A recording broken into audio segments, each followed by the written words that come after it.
Hey friends, welcome to Growth Reframed. Today's episode is all about marriage. And today we want to talk a little bit about how to make 2024 your best year of marriage ever. That sounds amazing. I want to have the best marriage ever. Hey, I think we have a pretty great marriage. Yeah, I think so too, but we could always improve. I think in the context of a lot of our latest episodes, talking about the new year, talking about just being real intentional about what you're going to do, what you're going to accomplish, I think relationships can get forgotten a lot. I mean, I know for us, it's just a lot of times can fall to the wayside, and it's something that's so important, and we constantly have to remind our kids of it too, because they're like, well, why do you have to go do this? Or why are you doing that? And it's like, because mommy and daddy are married, and it's important that we invest time, energy, and resource into making this work, because it's one of the most important facets of our life. But then why then do we let it go so quickly? Why then are we not super intentional about it? Why then is it the first thing that's forgotten? Yeah, it's interesting when you start thinking about marriage, because it's always a choice. Like, you date somebody, that's a choice. You choose to propose to them, then you choose to actually marry them. And then all of a sudden it's like, well, we're married, cool. And then we kind of just see it as like a done deal rather than a daily choice that we have to keep working on, that we have to keep making, that we have to keep progressing. And I just don't know why, like when you date and when you are engaged and all that, those periods of time, that's like an active thing. And then you get married and you're like, okay, cool. I guess this is it. Because that is definitely not how it should be. And I know for us, if we're not very careful, like you said, then it can easily be the first thing to fall off when things get hard and things get busy around here. So, I mean, really the focus of everything, the real like basis, I guess, for the best year of marriage, I believe, is communication. I think that as you're rolling into 2024 and you really want to make this year the year that you concentrate on your marriage, it has to be the time that you get serious about communication. We're so easily thrown off in this world where we have all these distractions. The kids need this and work needs that, and there's social media to compete with, and TV and shows and Netflix and Disney Plus and all these things that are really fun to do, but where is the time for your marriage and all that? And where is the time to have real conversations in that? And if you're not getting serious now, maybe it's the time to think about it, because those conversations, those real deep, where are we going? What do we want our life to look like? What do we want our marriage to look like? Conversations are not going to happen by accident, usually. They have to be allowed to happen by having the time and space for them. Mm-hmm. Well, I would argue too, they'll happen one way or another. So they can be a fun, meaningful growth conversation between you as a couple, or they can be one of those spirited conversations, like I like to say, a spirited argument conversation when things hit the fan, because that's what will happen if you ignore it for too long, and we lived it. And so I can speak from experience in saying the communication's a big piece, but to be real, I know why it happens. I know why it happens in our life. We get to the end of the night, and Meg and I were just having a conversation just yesterday or today off camera about how it happens, because like we get to the end of the night, we have 2 young kids, a 9 and a 6-year-old. We have a full-time job. We are doing all of our side hustles and everything else. And so you get to the end of the night and Meg's like, man, I just want to sit here and read a dang book, like a chick lit book. And I'm like, yeah. And I just want to watch Reacher on Netflix. Like, I don't, it's like, and there's nothing wrong with that in a sense, but when you're completely diluting any real conversation in your marriage, it becomes, it opens a window or a door to a lot of negativity that you don't need. And I don't even know that people realize they're letting in, because you're not being intentional about having real conversations. And we joke a lot. It's not about having real conversations all the time. Meg and I have a lot of fun together. Whether it comes through on this podcast or not, we have a lot of fun together. We do a lot of like really goofy things together. We aren't always super serious. A lot of times we're not. But when it needs to happen, when we need to be intentional, and just to be real, turning the page on this year, we've had more meaningful conversations in the last 2 weeks than we probably had in the last 6 months. That's okay. It can come in seasons. But if it never happens and you're sitting here thinking as we're talking, when is the last time I had a real meaningful conversation with my partner, and you can't come up with something, that's a problem. Absolutely. And speaking of having fun with your partner, I think that the next thing to talk about here is just really the idea that you should have something to try together. If you want 2024 to be an amazing year for your marriage, then you need to introduce some spice, some variety, some sort of new challenge, some sort of new hobby, something to get you guys excited, but do it together. Something to get you guys out of the norm, out of the usual constricts of your schedule of your life, and just find something that's fun and enjoyable that doesn't have to be like a big impressive thing. It can be something small. It can be something impressive, but it doesn't have to be this big, well thought out thing. Just like try something, shake it up a little bit, and really enjoy and embrace the newness of something. Yeah, we overthink it a lot. We say like it has to be some big, meaningful thing. And like you said, it can be big and meaningful, but it doesn't necessarily have to be. And we can't even speak it into your life. Like, I don't know what you and your partner are into. I don't know what like gets you excited. But I know for us, how it usually comes up is one of us gets excited about something and the other goes, oh, that'd be fun. Can we try it together? Case in point, this podcast. Those types of things happen. And then we decide to do those things together. But sometimes it takes one or the other of you of taking the first step to say, let's go out and try it. But a lot of times we sit there and say, well, I don't know what it would be, and I don't know how helpful it would be.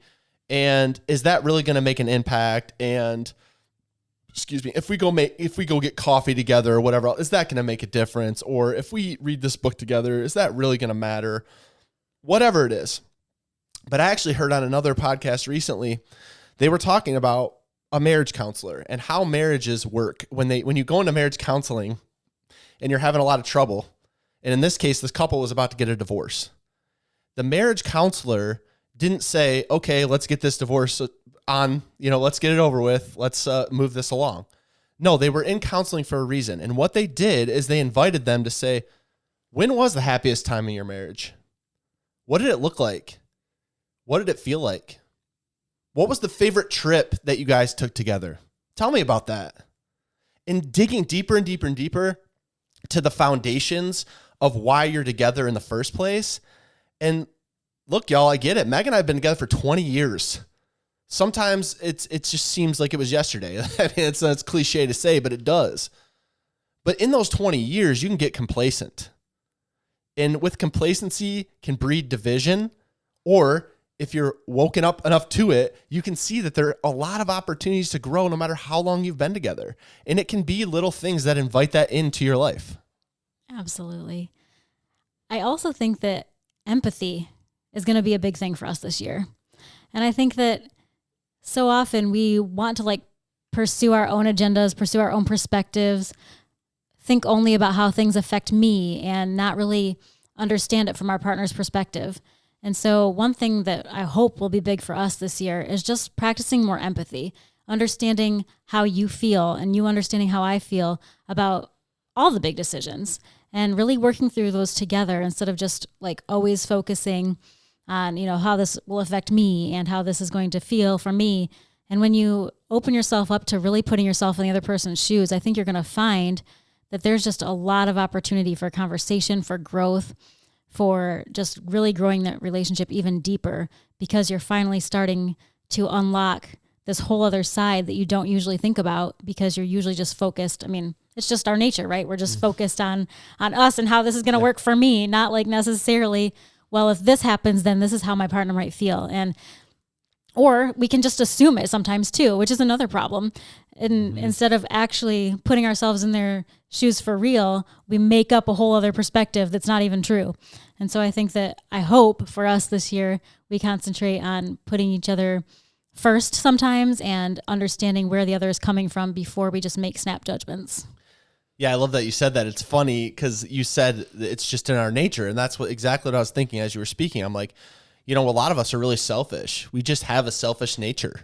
It's just like what I can do for myself and how I can get for myself. And, sometimes that's okay. But in a relationship, there's give and take. And you got to see things, like you said, Meg, from your partner's perspective. When I'm talking to other people, a lot of times I'll say, I went to the school of Meghan. I learned what you need, not what I wanted to give you, what you needed. And see, before, when we were early on in our relationships, we were relationship infants and we were trying to figure out how to do this thing. And we were just a couple young 20-year-olds that had no idea how to be married, all those things. I put in my head what I thought needed to happen for you to be happy. What I thought. You see where the issue is there? And then I didn't really look at things like when I was doing those things and you weren't reciprocating or you weren't feeling it or we weren't vibing. I didn't think about, well, maybe I'm wrong. I just kept trying to put on more things of what I wanted or I thought you wanted. Mm-hmm. And I didn't see things from your perspective. And so whether it was positive or negative, I didn't say, I didn't step back like you said, Meg, and say, how does Megan see this? And how is she affected? A perfect example of needing more empathy is in our life when I was talking about earlier. In the end of the nights, like Meg wants to read, but I want to talk to her because like I've had no undivided attention with her for hours because we have our kids. Go back to selfish nature. So it's like, but I do need that. I do think it's important to have that. But I also need to look at it into the perspective of, Meg's been working all day. Meg's been taking care of these kids. Meg's been doing laundry. Meg's been doing all these things. So all Meg wants to do is unplug. And so me, Brandon, yeah, I do want a little bit of her attention. It's not that I can never get it, but sometimes I can give grace and, like you said, empathy to say, hey, I can look at this from her lens and say, yeah, this is important. And the more I do that, the more you do that. Like we do that for each other. It's important that you practice it as a whole. Could we do better? Of course. We can always do better. Which is funny as I'm talking about this because it actually leads us to our last point here, which is to prioritize quality time. So, like I said, you can't always practice empathy and be like, well, Meg can just do whatever she wants. And I'm not going to get anything from this relationship. Obviously, that's not what we mean. But there are times as well that you can be real intentional as far as how you're spending time together. Mm-hmm. How Meg and I like to do this is real simple. And it might not be the best for like the communication piece, but just for something to do together piece, we usually watch shows together. Like we'll pick a show together to watch and then we'll watch it together. Real easy. Because it gets us talking about something that's not really that important to life, but it allows us to have a conversation that's not just about the kids or, our job or whatever. It opens it up to other things. That's a real easy way. And maybe you could speak to a few other ways that we just find that quality time together. Yeah. One of my favorite ways, and man, we haven't done this in a long time and shame on us, I guess, is doing like the at-home game nights. We used to do this all the time, but we used to just have so much fun putting the kids to bed and then playing whatever board games. It doesn't even matter really, sequence or anything really, Racco, I don't care. And just enjoying that time together because is there really a way to talk when you're watching TV? I mean, yeah, you can do a little bit of here and there and we love to do that. Obviously, most of our late nights are spent watching like a 1-hour show and that's fine. But when you find yourself doing a game night or something a little more active, it's just really fun because there's way more room for communication. And we're so blessed because we have a little bit more built-in conversation access than I think most married couples do just because of the nature of us actually working together. And I think that, most people can't replicate that. And so they do maybe have to put a little more of the communication with the quality time. And we sometimes have the luxury of being able to separate those out because we have plenty of conversation time that doesn't have to also be our quality time together. But I just really like that, the games and the finding other things to do together. But that's my main example, I think, is the game nights. Yeah, and we'll choose to go for a walk. We'll choose to go to the park. I mean, there's a number of different things that you could do and that you could try. And again, it's all based on your interest. But I think the less time that you actually have together is the more intentional you have to be. Like you said, we have the vantage point of being able to do it more and work it in throughout the day where most people don't. So I think you just have to be more real. The fact is, anything that you want to improve, anything that's worth having requires work. So a lot of times we can let it get down to E, let the car get onto empty, not really do any regular maintenance, not really do anything to improve it. But as you said earlier, Meg, these things don't happen by accident. So if you want 2024 to be the best year of your marriage ever, then it's going to take some work, it's going to take some effort, and it's going to take sacrifice because nothing comes without a little bit of sacrifice. We hope this episode helped. We love y'all. We'll see you next time.